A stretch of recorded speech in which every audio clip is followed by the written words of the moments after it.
Hello, welcome to Mart's garage. As you can see, I'm pointing the camera at my Sedan. I'm really annoyed about something. See those trailer lights there? I know they look a bit goofy, but I was just in the process of doing a job to move them. I tended to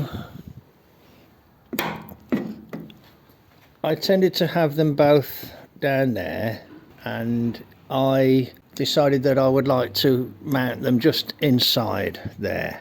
If you look on the back of here, there's a magnetic mount there. So what I've done, bear in mind I was part way through this, I just bent a piece of metal, detached the magnetic mount, put the magnetic mount below, and just got them there. Just got it there. Okay, I'll show you what the problem is. You turn them on, they're wireless, like that. You can see the lights flashing on the top. I'll turn this one on. I'll turn it upside down so it matches the other one. Okay, I'll show you what's happening. Indicating left.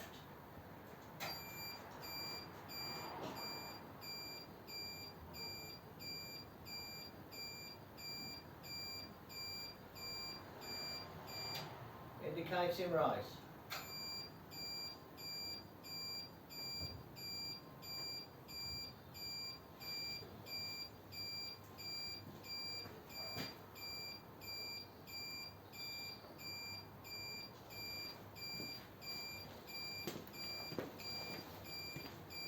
So, that's no good, is it?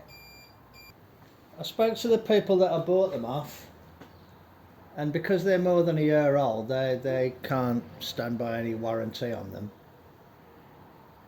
And they're not prepared to sell me another set at a discounted price.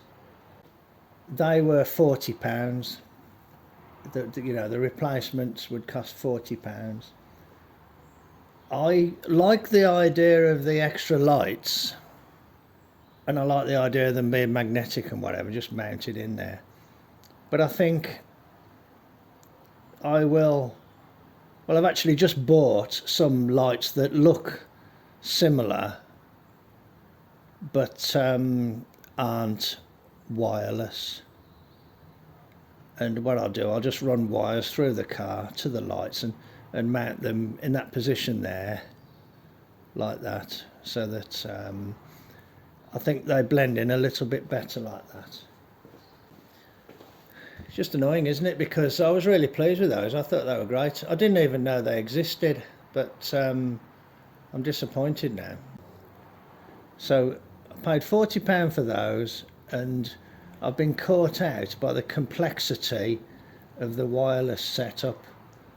I like the fact that the lights are bright. I like that they're LED, and I want some more. So what I've done, I've paid £7 for a pair of lights that are similar but require to be hardwired, and I think they will look virtually exactly the same. The disadvantage of the hard wiring is that you've got to put wires through the car. The advantage of the hard wiring is that they're always there. You don't have to remember to turn them on before you go out. And the other advantage, obviously, is that it's much simpler. So will be more reliable long term. And if they do fail, they're cheaper to replace. I'll leave it at that for now because I've only just ordered them and they'll take a few days to get here. I'll bring you back when I've got the other pieces in my hand, and I'll get those fitted and show you what it looks like when it's fitted. Cheers then. See you in a bit. Bye. Hello. I'm starting to look at these rear lights again. It's a few days later, and I've taken the wireless ones off. Those are the wireless ones. These are the hardwired ones. What I need to do is run a wire from the front of the car to the back of the car. And what I'm hoping is that I can snake the wire up that pillar and along this rail on this side. I managed to feed this red wire down from the top. It's gone down there. I'm hoping that I can use it to pull this wire up. Now this is a 7-core cable. It's for doing the UK spec trailer wires. Let's see if this will thread up there. I don't know if it will. Okay, I think you're pointing in kind of the right direction. Now I have on a very, very scruffy coat, but it's very cold here in the garage today.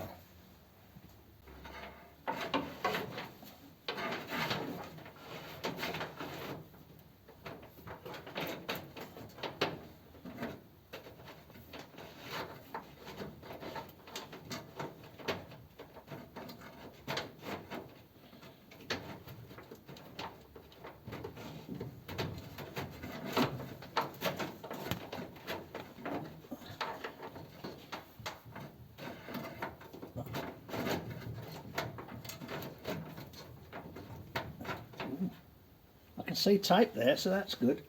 I can see tape, so that's good. There we go.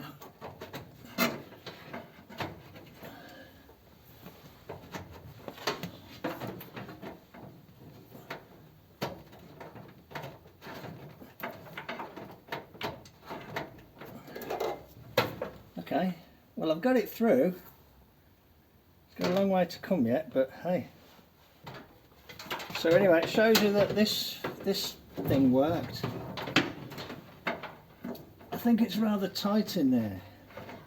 The thing is, you're working against gravity, aren't you? Well, in theory, if that first bit's gone, it should keep coming.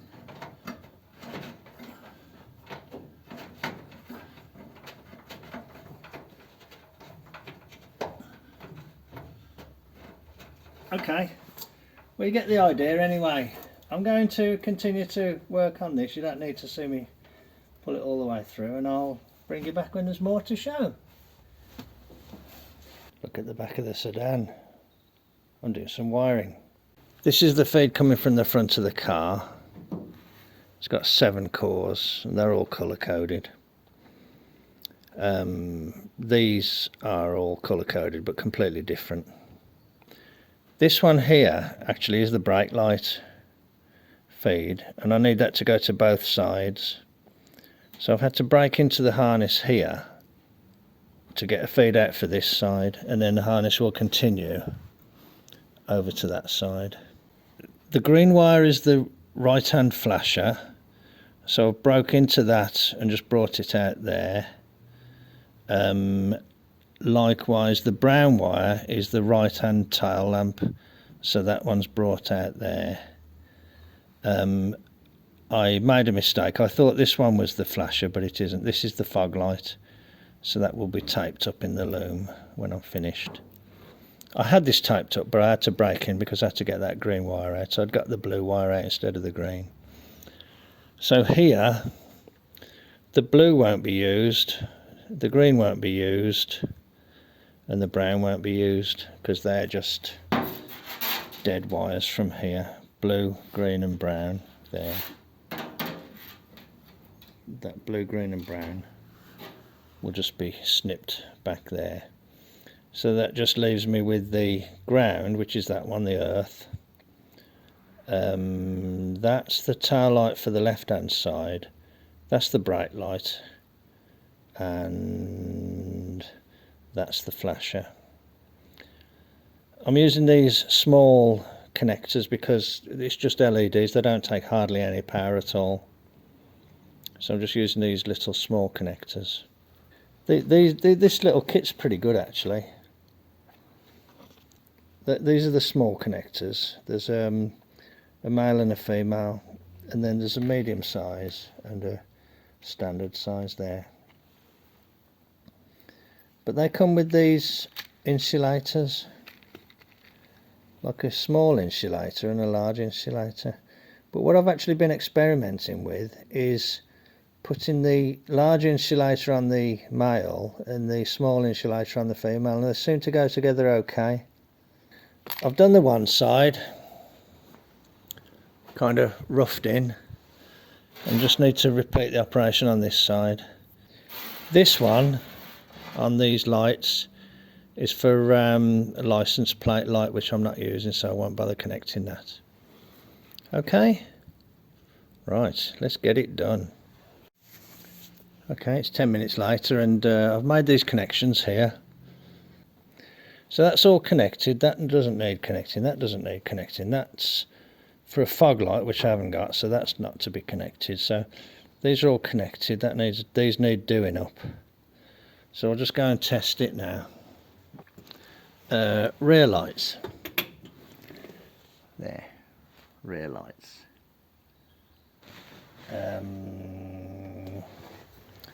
Brake lights. So that's ignition on, or to it the accessory position. Press the brake. Yeah. Yeah. It looks a lot brighter in the camera actually. Left hand indicator. Yeah. Right hand indicator. Yep. All working. Good. So lights off. Click.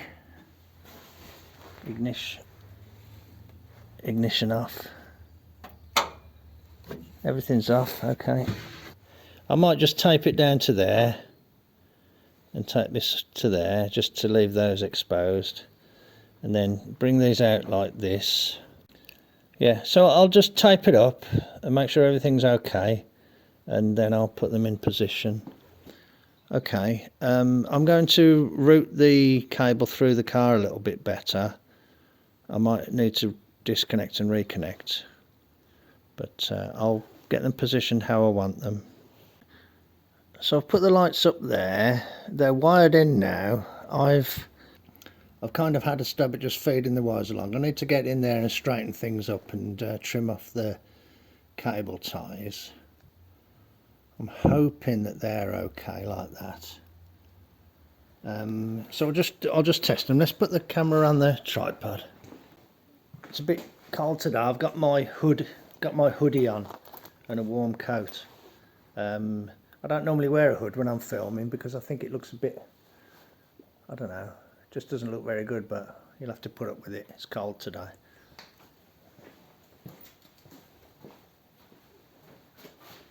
Okay, right. Let's think.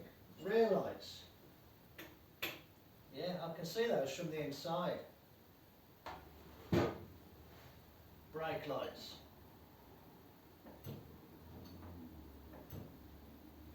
No rear lights. Brake lights. Okay. Left indicator. Right indicator.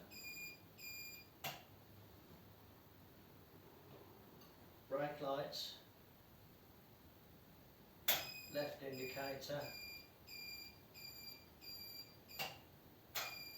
Right indicator.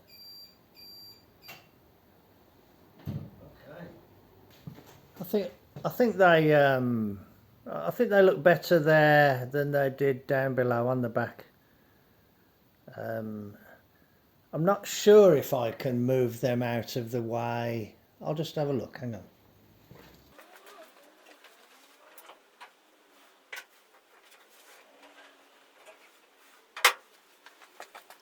So if I'm at a car show or an event, I can just do that, you see, and just put them on the inside so they don't show. What you have to do then, though, is remember to put them back on up in the window when when you're on your way home. Okay. For anybody that wants to run anything like that, when you've got the, I'm going to say the American system, because I think it's only really America that uses the old flashing brake lights. If you want flashing orange indicators on the back, you have to take the feed from the front flashing indicators. If you take them from the back turn signals, it just doesn't work for an amber bulb. You need to take the amber signals from the front flashing directional indicators, so that you get them independent of the brake lights on the back. I'll show you where I put them.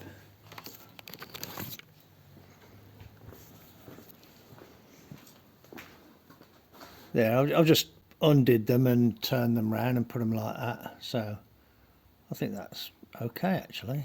I'll put them back in place so I don't have to do them afterwards. So there you are then, a nice simple little job, and I've done away with the complexity and potential failure points of the wireless ones. I really like the wireless ones, and I'd still be really pleased with them if they'd continued to work, but having failed, well, that's it, isn't it? What do you do? Junk. Okay. Thanks very much for watching then. Take care, and I'll catch you on the next one. Cheers then. Bye. Hello. It's a couple of days later. The lights are sitting there in the car. There's the wiring running along and round and to there. But I have a confession to make. I'm a bit of an idiot. You see the wireless lights down there? Watch this. Right, let's put the ignition on. Left indicator. Okay. Right indicator. Okay.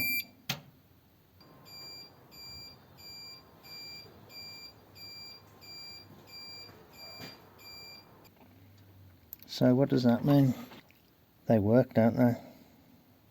What I noticed was that the left-hand one didn't appear to be very well charged. So I've just had them both on charge for an hour, and now they both work. I'll put them on again. Right. Left. So now I have a conundrum. What to do? So basically there was nothing wrong with them, they just needed charging up. So if I'd have known that, I wouldn't have changed them, would I? Now, I'd be the first to admit that that wiring doesn't look very tidy. So what I think I will do is I'll take this wiring out and put the original ones back in. I'm not out a lot of money. I already had that 7-wire thing and I only paid £7.50 for those lights. I'll put those lights on one side as spares. I'll put the harness on one side as a spare, and I can always get it out if at any time in the future you know, I have another problem down the line. What I will do is I'll take this plug off and I'll unthread the harness up through here. But what I'll do, I'll leave a wire from here up to here in case I ever need to pull it through again. So I've got one in there that I can just pull through. So yeah, so basically that was a complete and utter waste of time and effort. A bit annoying, isn't it? But anyway, hey ho, you know, the only people that don't make mistakes are the people that don't actually do anything. But you know, hey, what can you do? Having magnetically fitted auxiliary lights is a good idea on modern roads. In the video I make a statement that says if you want the amber lights on the back, you've got to take the feed from the front indicators. Wherever you feed the front indicators from, that's where you have to feed the auxiliary lights on the back for the amber. there's a secondary thing as well. The same applies for the brake lights. You have to pick up the brake light feed from the brake light switch, or where the brake light switch feeds the relay, or whatever switch you use to switch the if you're using the brake lights as indicators in the back. In other words, you've got to pick up the feed for the amber lights and the brake lights from up the front of the car. You can't pick the feed up from here because all the switching for these has been done at the front of the car. Okay, that's just my little bit of advice. Righto, I'll start putting it back to how it was then, and it will... It just seems a shame, doesn't it? But that isn't very tidy. I was prepared to put up with it for the sake of having the lights on there. You know, the fact that those ones let me down. I might leave the wiring in place until I'm sure that those ones work. And then once I'm sure that they're working well enough, and for instance not going flat quickly, I will strip the harness out. Nothing, you know, nothing is cast in stone and irreversible, is it? Okay. Righto, thanks very much then. This is my little addendum to my video. Cheers then. Thanks for joining me in the garage. Take care, and I'll catch you on the next one. Bye.